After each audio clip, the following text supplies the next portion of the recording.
হে everyone, share করতে চলেছি আগের দিন মিনি ব্লগের পার্ট 2। তো কদিন আগে মিঠুন শিবরাম অমনিবাসের যে পুরো সেটটা আছে ওটা পুরোটাই অর্ডার করেছিল।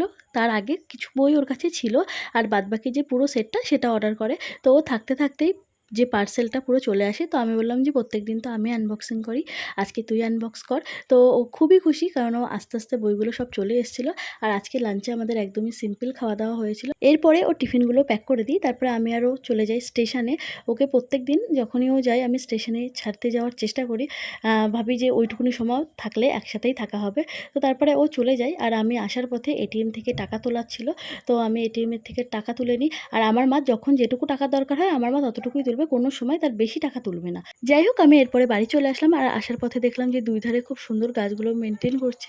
এখন খুব সুন্দর ভালো করে মেনটেন করে, দেখতেও ভালো লাগে, ওই জন্য আমি একটা ভিডিওই করে নিলাম।